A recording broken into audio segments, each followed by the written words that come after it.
Introduction.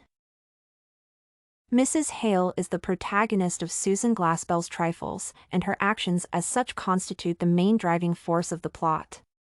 She is involved in both person versus person and person versus society conflicts, as she opposes patriarchy on an individual level and then realizes the need for women to stand for their rights together.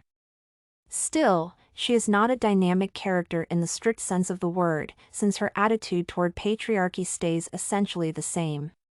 Yet while static herself, Mrs. Hale instigates a dynamic change in Mrs. Peters from her law-abiding attitude to covering for Mrs. Wright. Main body. At the beginning of the play, Mrs. Hale is already clearly dissatisfied with men's dismissive attitude toward women. An evident example of this is her early exchange with Mr. Henderson when the country attorney points to a dirty towel and judges Mrs. Wright's housekeeping skills dismissively based on that. Mrs. Hale rebukes him subtly but unequivocally by noting that men's hands aren't always as clean as they might be. This exchange demonstrates Mrs. Hale's distaste for men's dismissive attitude toward women, manifested in Mr. Henderson's remarks. Once Mrs. Hale finds a dead canary and understands the motive of the crime, the realization of just how harsh it was to live with Mr. Wright proves an epiphany for her. She exclaims, "Oh, I wish I'd come over here once in a while," and expresses sorrow that she never went to support Mrs. Wright. The feelings that move her in this scene are essentially the same as those that drive her to rebuke Mr. Henderson earlier, the disdain for men's tendency to treat women as less than persons. Therefore, while Mrs. Hale eventually understands the necessity for women to support each other in their struggles, her motivation for opposing sexism, whether on an individual or institutional level, remains the same. Considering this, one may say that Mrs. Hale is a static character, as her convictions regarding patriarchy are already firmly set in the beginning and do not change in the course of the play. Yet Mrs. Hale's find proves even more important for Mrs. Peters, the sheriff's wife. At the beginning of the play, Mrs. Peters justifies men's dismissive attitude when she says that they have awful important things on their mind.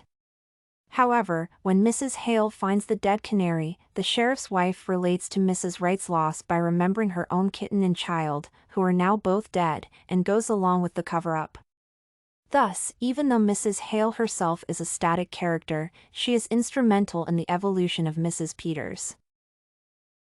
As Mrs. Hale is the protagonist, Mr. Henderson would technically qualify as her antagonist, thus setting the person versus person conflict.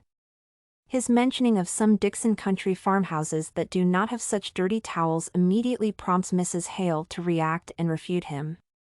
The conflict never becomes an open one, as it would be inappropriate for the woman of her time and social standing to openly mock and criticize a man. Still, Mr. Henderson is an antagonist, both because of the verbal swordplay and the opposite goals. While he wants to convict Mrs. Wright in the most effective way, Mrs. Hale wants to prevent it. Conclusion. Another conflict of the play is person versus society, as Mrs. Hale ultimately finds herself not against Mr. Henderson only, but against an institutionalized system of patriarchy. She does not merely oppose the county attorney but reacts immediately when any man, be that the sheriff of Mr. Henderson, makes dismissive comments regarding women. For instance, when the sheriff mocks Mrs. Wright for worrying about her preserves in a situation like this, Mrs. Hale politely points out that women are used to worrying over trifles. The sheriff and the country attorney are both men, representatives of the law enforcement system, and dismissive toward women, and by opposing them both, Mrs. Hale stands not merely against two individuals, but against institutionalized sexism. Study Corgi can help you make your studies smarter. Visit studycorgi.com for more samples like this, study tips, and writing tools.